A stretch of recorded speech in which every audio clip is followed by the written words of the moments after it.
জমিন বানাইলাম, মিস্ত্রি লাগে নাই, মিস্ত্রি লাগে নাই। আল্লাহ বলেন আমি বলছি ইন্নামা আমরুহু ইযা আরাদা শাইআন আইয়াকুলা লাহু কুন ফায়াকুন। আল্লাহ বলেন আমি কোন বলছি তো ফায়াকুন হয়ে গেছে, আমি বলছি হ হয়ে গেছে। সুবহানাল্লাহ। এ আসমান বানাইছি, এ জমিন বানাইছি, মাত্র 6 দিনে বানাইছি। কিন্তু বান্দারে আমি আল্লাহ মানুষ বানাইতে গিয়ে 6 দিন লাগাই নাই, 6 মাস লাগাই নাই, 1-2 দিন নয়, 1-2 দিন নয়, আমি আল্লাহ মানুষ বানাইতে 10 মাস 10 দিন লাগাইছি। এ যুবক ভাই, মানুষ বানাইছে আল্লাহ 10 মাস 10 দিনে। রব্বে কারীম বলেন এরপরেও বিনা মিস্ত্রি বানাই নাই, তোর গলার থেকে নিয়ে পা পর্যন্ত আমি আল্লাহ মিস্ত্রি দিয়া বানাইছি। সুবহানাল্লাহ। বাড়ি দিয়া ফেরেশতা দিয়া তোর গলার থেকে পা পর্যন্ত বানাইছি। যখন কমপ্লিট হয়েছে আমি আল্লাহ বলছি আমার বান্দার মাথা তোরা বানাবি না। আমার বান্দার মাথা বানানোর সময় আমি আল্লাহর কুদরতে হাত লাগাইছি। একটা জবান বন্ধ রাখবেন না, আল্লাহু আকবার। আল্লাহু আকবার। আল্লাহ বলেন মানুষের বডি বানাইছি ফেরেশতা দিয়া, কিন্তু বান্দারে তোর মাথাটা বানাইছি আমি আল্লাহর কুদরতে হাত দিয়া। সুতরাং এই মাথা হবে আমি আল্লাহর জন্য, আর কারো জন্য মাথা নয়। কোন জড়ার কাছে মাথা নত করা যাবে না, কোন ল্যাংটার কাছে মাথা নত করা যাবে না, কোন মাজারে বাজারে কোন কীর্তনে মাথা নত করা যাবে না। মাথা নত করব কার কাছে? যুবক ভাইরা আমার, আজকের থেকে নয় মৃত্যুর আগ পর্যন্ত খেয়াল করবেন কোনোভাবেই যেন মাথা কারো কাছে নত না হয়। মাথাটার মধ্যে আমার মালিক হাত লাগাইছে। আল্লাহ বলে এত মহব্বত আর এত ভালোবাসা আমি তোদেরকে বানাইছি, সাবধান বান্দা, সব বরদাস্ত করতে পারি, মাথা যদি কারো কাছে নত করস আমি আল্লাহ বরদাস্ত করতে পারি না। এ যুবক ভাই, গুনাহ করলে রব্বে কারীমের কাছে তওবা করলে মাফ করে গো। কেউ যদি গুনাহ করতে করতে পাহাড় পরিমাণ করে, রব্বে কারীম তার এই গুনার কারণে যদি সে তওবা করে চোখের পানি ফালায়, আল্লাহ বলেন চোখের পানি গড়াইয়া গড়াইয়া নাক পর্যন্ত আসার আগেই ঘোষণা দিয়া দিছি বান্দা তোরে মাফ করে দিছি। কিন্তু সাবধান, শিরিক নামক গুনাহ করলে আমি আল্লাহ কিন্তু মাফ করব না, মাফ করব না, মাফ করব না। শিরিক মানে হলো আজাগায় বেজাগায় মাথা টেকানো, কথা হয় না? সব বরদাস্ত করা যায়, কিন্তু শিরিক কথা হয় না। আপনার বউরে আপনি খুব মহব্বত করে, যখন যেটা চায় সব দেন, কিন্তু যদি কয় আজকে আমার বন্ধুর সাথে এক জায়গায় আমি যাবো, দিবেন নি সুযোগ? কথা হয় না? আল্লাহ কয় সব বরদাস্ত করতে পারি, যদি আমার জায়গা অন্য কাউকে তুই সেজদা দেস আমি আল্লাহ এটা বরদাস্ত করতে পারি না। ওই রানী বিলকিস তার পুরা গোত্রের মানুষ লইয়া ওই আজাগায় বেজাগায় সেজদা দেয়। এবার এই তত্ত্ব দিল কে? হুদহুদ এই তত্ত্ব দিছে।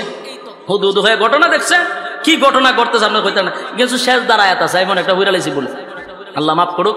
সেজদার আয়াত আছে, ইডিয়ার বললাম না আপনাদের সামনে। সেজদার আয়াত পড়লে এবারে আপনারা সব গুনাহ আমার মাথা লইতে হইব, সেজদা তো আপনারা দিতেন না। এখানে সেজদার আয়াত আছে, ইডিয়ার বললাম না। এবার আসুন, قال سننظر أصدقت أم كنت من الكاذبين।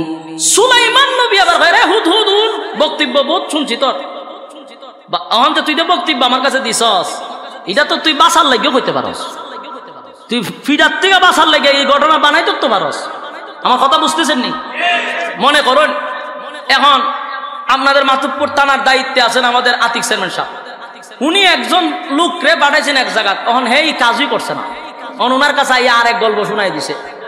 উনি তো কইব যে তুই যে ঘটনাগুলি কইতাছস এটা তো আমার থেকে বাঁচার লাগেও কইতে পারস, মানে এটা কতটুকু সত্য আমার তো একটা যাচাই বাছাই করার দরকার আছে, কথা বলি না, যাচাই করার দরকার আছে নি?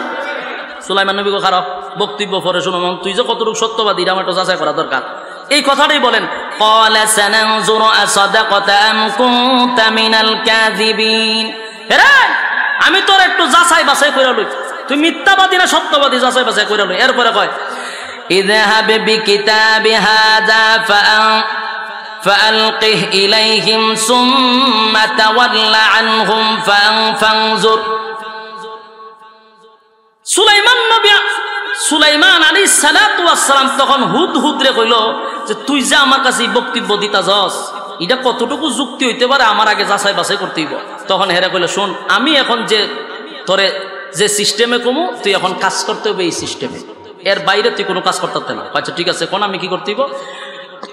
আমি তোমাকে এই মুহূর্তে একটা দায়িত্ব দিব, এই দায়িত্বটা হইল আমার পক্ষ থেকে তুমি একটা পত্র নিয়ে যাইবা। কি নিয়ে যাইব? সিডি। আগে তো সিডির যুগ ছিল, এখন কি সিডির যুগ আসেনি?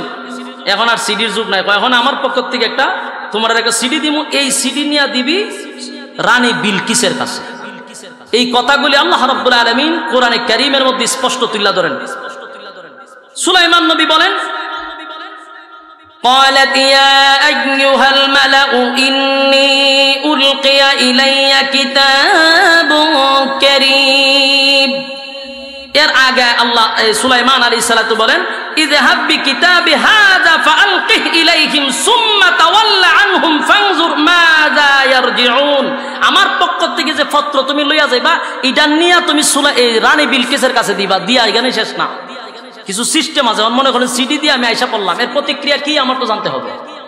তখন হুদহুদরে কইলে রে সিডিটা দিয়া আড়ালে থাইকা তুই আগে প্রতিক্রিয়াটা দেখবি যে কি করে। তো হুদহুদ বলল ঠিক আছে, আপনার তত্ত্ব অনুযায়ী আমি সব কাজ করতে রাজি, আপনি আমার সিডি দেন। সিডি লইয়া এবার গেল রানী বিলকিসের বিশাল ওই রাজপ্রাসাদ। সিকিউরিটি তো আছে, হুদহুদের কি আবার কোন সিকিউরিটির দরকার আছে? ভাগিটা কত বড়, এতটুক বড় বেলকুনি দিয়া ভিতরে ঢুকে গেছে। ঢুকে গিয়ে চতুর্দিকে সিকিউরিটি আছে, সেনাবাহিনী সব। একটা রানী তো চতুর্দিকে তার সিকিউরিটি। এখন এই ফাঁকি করলো কি, এই সিটি নিয়া রানী বিলকিসের একেবারে বুক বরাবর রেখে দিছে। কোন জায়গায় রাখছে? বুক বরাবর নিয়ে সিডি রাখছে। সিডি রাখছে পড়ে রানী বিলকিস ঘুম থেকে জাগ্রত হইয়া দিয়ে সিডি উপরে। বলুন তো দেখিটা আশ্চর্য হওয়ার কথা না? প্রধানমন্ত্রী যে আমাদের বাংলাদেশের, ওনার কতটুকু সিকিউরিটি আছে? চতুর্দিকে ওনার সেনাবাহিনী। উনি যে রুমে, এই রুমে ঘুম থেকে যদি উপরে একটা সিডি, দরজাও ভিতর দিকে লাগানো, বাহিরে সেনাবাহিনী আছে, চতুর্দিকে সিসি ক্যামেরা, সিডি এলো কর্তিকা। আশ্চর্য হইবনি? তখন উনি আশ্চর্য হইয়া সিডিটা হাতে নিছে। সিডি হাতে নিয়া এরপরে দেখেন ইন্নাহু মিন সুলাইমান ওয়া ইন্নাহু বিসমিল্লাহির রহমানির রহিম। সিডির শুরুতেই বিসমিল্লাহ দিয়া সিডি খুইলা দেয়, বিসমিল্লাহ পরম করুণাময় আল্লাহর নামে শুরু করতেছি। এবং এটা পড়ার পরে রানী বিলকিস চিন্তা করলো সর্বনাশ, এটা কোনো সাধারণ কোনো সিটি না। এই সিটি সাধারণ সিটি, এটা এক বিশাল রহস্যময় এক সিটি। সাথে সাথে সিটি লইয়া পার্লামেন্টে ঢুকছে। পার্লামেন্টে গিয়া মন্ত্রী সবাই না মিটিং এ বসে। মিটিং এ বসে তোমার সাথে আমার কিছু জরুরি বৈঠক আছে। কি জরুরি বৈঠক? বলে আমার কাছে একটা চিঠি আছে, সাধারণ কোনো চিঠি না। হইল এই সিটির মধ্যে আমাকে বলছে আমি যেন আল্লাহকে ভয় করি, আর সিটি পাওয়ার পরে যেন আমি তেরামি না করি, আমি যেন সুজা এই সিটি পাওয়ার পরে সুলাইমান নবীর কাছে চইলা যায়। এখন তোমরা কি কও? তো মন্ত্রী সভা নিয়ে যখন বইছে, প্রধানমন্ত্রী যখন মন্ত্রী সভা নিয়ে একটা পরামর্শ করে না, সবার তো একটা মত থাকতে পারে। তো কিছু আছে দেখবেন তেল মারে, তেল মারা বুঝিনি? আমরা চিন্তা করি না কি আর সিডি মিডি, আমরা কি অস্ত্রের কম আসেনি, আমরা কি বাহিনী কম আসেনি, খালি অর্ডারটা দিয়া দেখেন খুবা শামসুর মতো খুবাম এরকম ফার্ম দেবেন না আসেনি? হ্যাঁ, আমরা দেশও আছে। কিন্তু যারা মন্ত্রী, যারা দেশ চালায়, এরার মাথা তার সবার মাথা না। আমরা প্রধানমন্ত্রীর মাথা কি সবার মতো? তাহলে কি 15 বছর থাকতা লইলে কথা হয় না? দিই মাথা আছে, এটা স্বীকার করতে পারবো, মাথা আছে। রানী বিলকিসের মাথা আসিল নি, হেরা যদি মন্ত্রিসভার কথা না সিদ্ধান্ত নিত তাহলে তো অবস্থা শেষ। রে লাফাইস না, তোরা লিয়া বসে একটা বালা পরামর্শ লেগে, তোরা তুই অস্ত্রের বল দেখাইছস, তোরা সেনাবাহিনীর বল দেখাস, যেই বেচারা সিডি বাড়ে যে বেটার কি ক্ষমতা কম, এতগুলো বডিগার্ড, এতগুলো সিকিউরিটি, এরপর আমার ভিতরে সিডি আইলো কেমনে? কথা হয় না, সিডি আইলো কেমনে? তোরা কি এর যুদ্ধ দেখাস? অস্ত্রে বেড়াগিরি কমায় দেখ। হন দেখেন, রানী বিলকিসের আগেই কইছি, বাপ ছিল মানুষ, বলুন বাপ কি? মা হইল জিন্নাত। তাহলে কি পরিমাণ মাথা? মাথা সারা দেশ চালানো যায় না। এই আমরা আরেক চেয়ারম্যান আইছে, চেয়ার দিন মিজান চেয়ারম্যান সাহেব বসেন। 2 বাজে 2 চেয়ারম্যান কেমনে কথা কইতাম? একটু বয়স তো আছে। সম্মানিত শুধু এখন রানী বিলকিস কয়, হন ক্ষমতা দেখাইস না, যেই বেচারা সিডি বাড়ালো এতগুলা সিকিউরিটির মাঝখান দিয়া, হ্যাঁ বেড়া কম না। আবার ছিল জিন্নাত, ছিল তার মা, মানুষ ছিল তার বাপ, তার বাবা ছিল বাদশা। বলুন বাবা কি ছিল? বাদশা যারা দেশের হয় এরা নলেজ থাকে মারাত্মক, এটা আল্লাহ প্রদত্ত নলেজ। এটা আপনি আমার মতো সলিমুদ্দি খলিমুদ্দির মতো নলেজ থাকে না, এটা আল্লাহ প্রদত্ত দিয়া দেয়। তো বাদশার মেয়ে কথা কই না দি, আমরা প্রধানমন্ত্রীর বাপ কি আছিল? দেশের প্রেসিডেন্ট। ওই বেটার মাইয়া নলেজ আছে না নাই? রানী বিলকিসের বাপ আছেন বাদশা, ওই বাদশার মাইয়া নলেজ আছে না নাই? হ্যাঁ, তখন বলে কারো লাফাইস না, লাফাইস না। আমি একটা সিদ্ধান্ত নিছি। বলে কি সিদ্ধান্ত নিয়েছেন রানী? আমার সিদ্ধান্ত হইল, আমার পক্ষ থেকে একটা অফার হলো, উনারা আগে আমরা বস করতে হবে, যদি দেখি না উনি লুবি তুলে শেষ করলাম, আর যদি দেখি না ওনারা কিনন না যায় বুঝবে উনি সঠিক, ওনার সাথে যুদ্ধে যাওয়া যাবে না। তখন পরামর্শ দিল, শোনো আমরা 300 জন লোক পার্লামেন্টের সদস্যরা ওনার কাছে যাব, আমি রানী বিলকিস সহ যাব। প্রত্যেকের হাতে একটা একটা কইরা স্বর্ণের ইট থাকবে, একটা স্বর্ণের ইট, একটা রূপার ইট। 300 জনের হাতে কয়টা ইট হয়? 600। একটা স্বর্ণের, একটা রূপা। এই তোমরা হাতে ইট দিলাম, ইট লইলে তোমরা যাইবা। এই যে কথা বলতেছে, বলুন হুদ হুদ কি ছই লাগেছে? ইয়াদ আছে নি? সুলাইমান নবী কি কইছে? তুই আইবি না, কি কয় না কয় সব তত্ত্ব লই আমার কাছে ট্যাং ভাঙালাম মতো। তো হুদ হুদ কিন্তু বেলকুনির কোনার থেকে সব শুনতেছে, ঘটনা তো মারাত্মক। এই দিকে রানী বিলকিস সবার হাতে একটা একটা করে ইট দিছে, স্বর্ণের রূপা দিয়া বাস কইছে আমরা এগুলা নিয়া সুলাইমান নবীর কাছে রাখবো। উনি যদি নবী না হয়, স্বর্ণ রূপা দেখা উনি গায়ে লয়ে যাব, বাস তখন বুঝলাম ওনার ভিতরে লোভ আছে, বুঝবো যে উনি নবী না, যুদ্ধ শুরু করে দিব। হুদ হুদ হয়, আর তখন যাইতেছে না, সহ্য হইতেছে না জায়গা। হুদ হুদ চলে গেল সুলাইমান নবীর কাছে। সুলাইমান নবীর কাছে গিয়ে হুজুর ঘটনা তো ঘটছে। কি করছে? আপনি পাঠাইছেন সিডি লিয়া, সিডি তো দেখছে, সিডি পড়ছে, পার্লামেন্টে মিটিং হয়েছে। মিটিং এ কি হয়েছে এটা কাইতেছে, কই আইতেছে আপনার কাছে? হতে তো বালা কই এমনি আইতেছেন, আপনার পরীক্ষা করতে আইতেছে। কি দিয়ে পরীক্ষা করবো? প্রত্যেকের হাতে একটা করে স্বর্ণের ইট, একটা করে রূপার ইট। আচ্ছা কয়েকটা কাজ কর, ইডি লই আইতেছে, কত যা তুই যা, আবার গিয়া দেখ ইটের মাপ কতটুকু, কোন ফর্মা দিয়ে ইট বানাইছে, ফর্মার মাপ লইয়া। সুবহানাল্লাহ জানি ইট যে বানাইতে যায় ফর্মা লইয়া, ফর্মা আনছে। আনার পরে এই ফর্মা অনুযায়ী সুলাইমান নবী জিন্নাতরে ডাক দিছে। কয়টা বাহিনী কইছিলাম? 3 বাহিনী। এর মধ্যে একটা বাহিনী কি? জিন্নাত। জিন্নাতরে ডাক দিছে, কইরে সমুদ্রের নিচ থেকে স্মরণে নিয়ে আয়। জিন্নাতে আনতে কি আমরা মতো এক হুরা করে আনবো? জিন্নাতে আনবো, বুঝেন তো? স্মরণে লইছে সব। কই দেখ ফর্মার মাপ দিছি, ফর্মা দিয়ে ইট বানা। দ্রুত গতিতে, জিন্নাতের কাজ হইলো বিদ্যুতের গতিতে।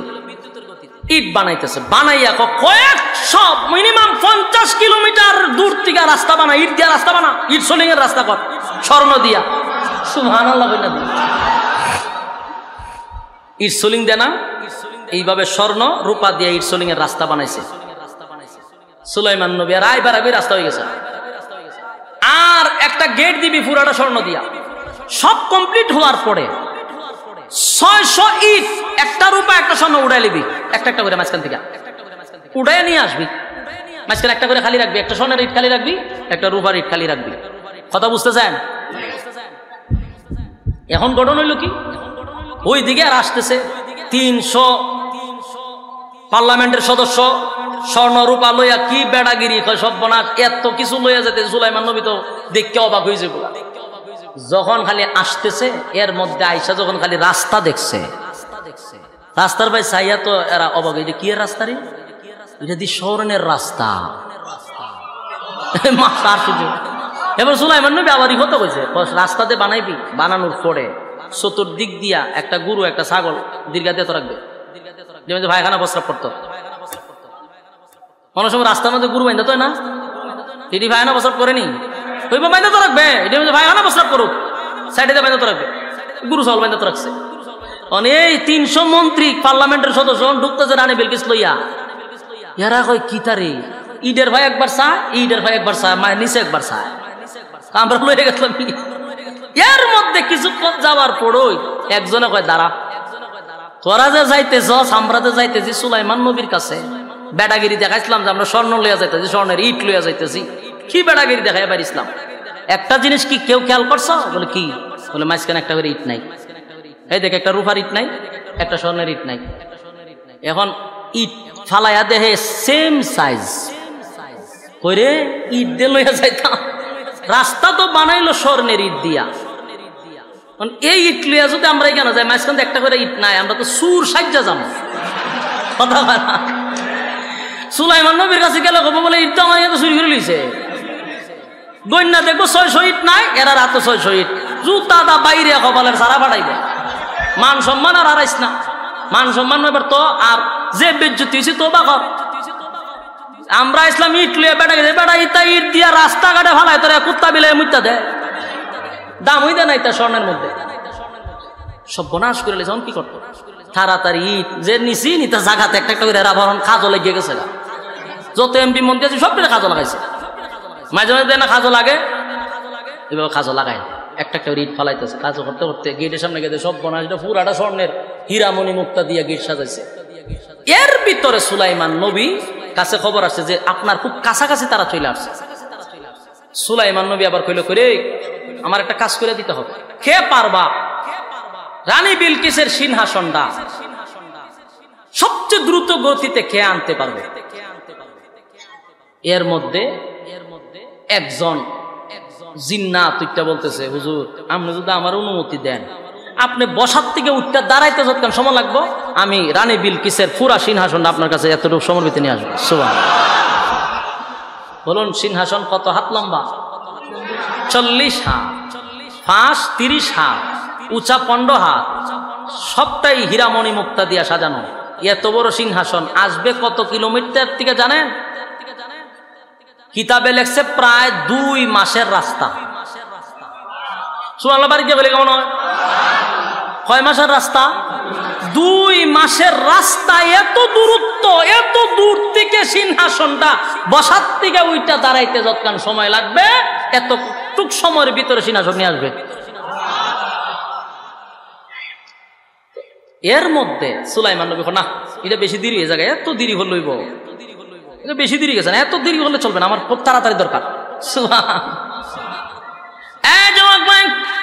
সুলাইমান আলাইহিস সালাতু ওয়াস সালাম কে আমার আল্লাহ এত বড় বাদশাহী দিছে, এত বড় বাদশাহী, কিয়ামত পর্যন্ত সুলাইমান নবীর মতো এমন বাদশাহ দুনিয়ার জমিন আল্লাহ পাঠাবে না। এত বড় রাজত্ব আর সুলাইমান নবীর মতো কাউরে দিবে না। এই সুলাইমান নবীর আল্লাহ এত নিয়ামত দিয়েছে, কিন্তু ভিতরে অহংকার ছিল না, গরিমা ছিল না।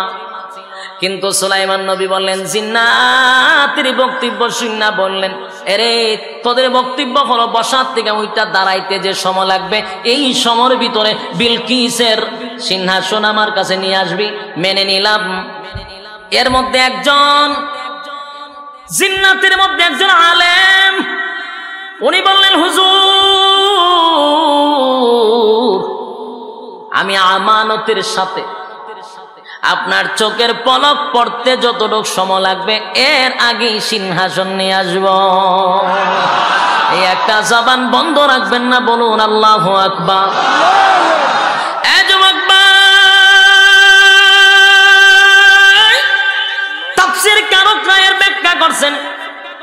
এই কথাটা মূলত আলেম বলে নাই, এটা সুলাইমান নবীরই কথা ছিল। সুলাইমান নবী হয়তোবা বলছে, এই তোরা বসার থেকে ওইটা দাঁড়াইতে যতটুক সময় লাগে অতটুক সময় লাগবো, আর আমি নবীরে আল্লাহ এত ক্ষমতা দিছে রে, আমি চোখের পলক পড়তে দেরি হবে, এর আগে সিংহাসন হাজির করব। এই হলো সুলাইমান নবী। যুবক ভাই, এত বড় নিয়ামত পাইছে গো সুলাইমান নবীরে আল্লাহ, এত বড় সম্মান আর মর্যাদা দান করছে। ভাষা বুঝতো জিন্নাতের ভাষা বুঝতো, মানুষের ভাষা বুঝতো, পক্ষী কোলের পিপিলিকার ভাষা বোঝে। সব ভাষা বোঝার পরেও উনি কি রাগ করছেন আর গরিমা দেখাইছেন, অহংকার দেখাইছেন না। সুলাইমান আলাইহিস সালাতু ওয়াস সালাম সিংহাসনটা আইনা হাজির করলেন, চোখের ফলক ফালাইতে যতটুক লাগে সিংহাসন হাজির।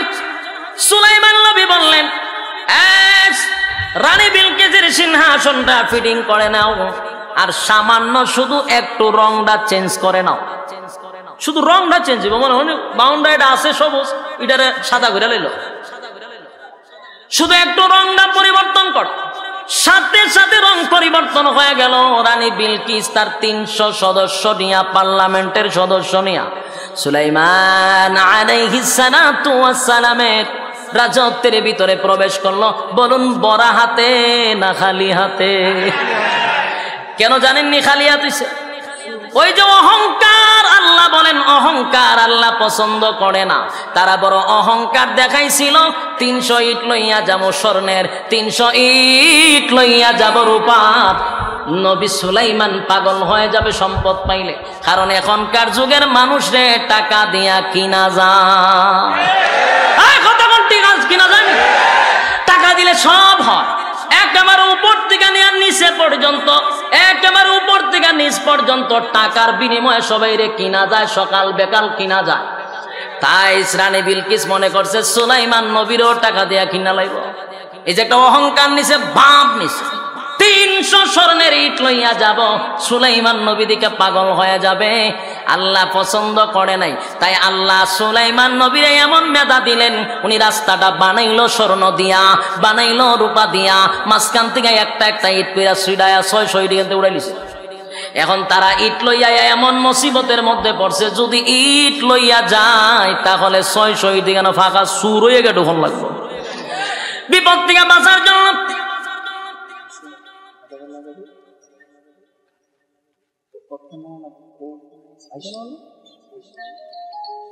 সুলাইমান আলাইহিস সালাতু ওয়াস সালাম দরবারে যখন ঢুকে, খালি হাতে ঢুকতে হইছে, বরাত নিয়ে ঢুকার কপাল হয় নাই, খালি হাতে ঢুকছে।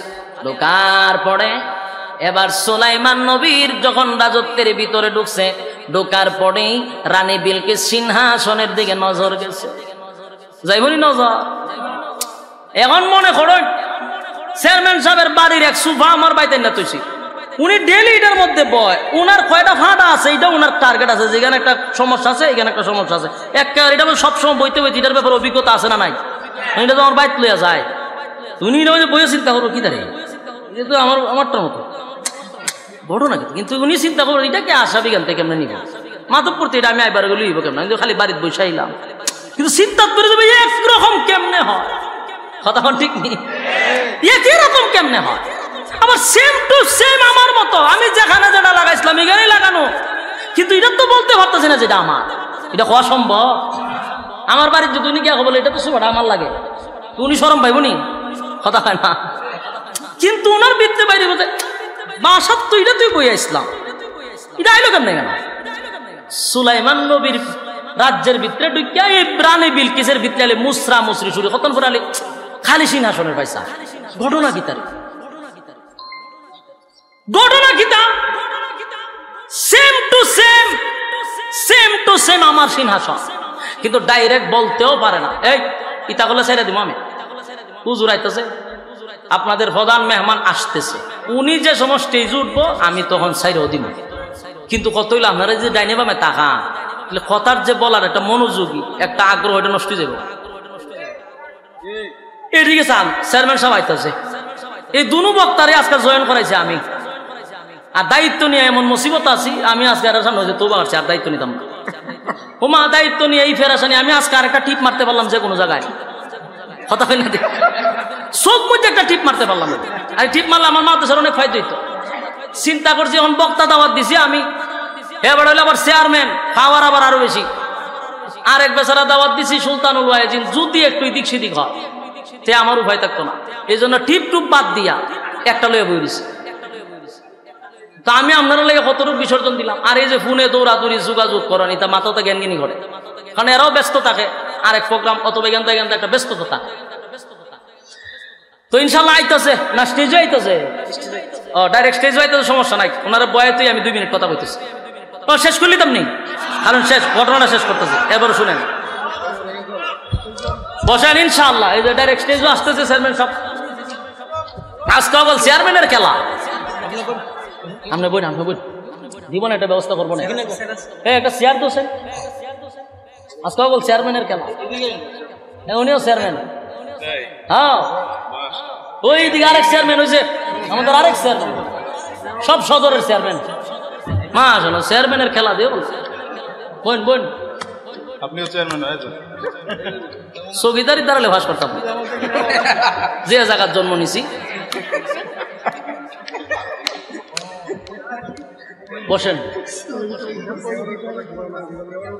ওর মেয়র আছে তো না, মেয়র আছে, চেয়ারম্যান আছে, এখানে আপনারও বলতে আছে।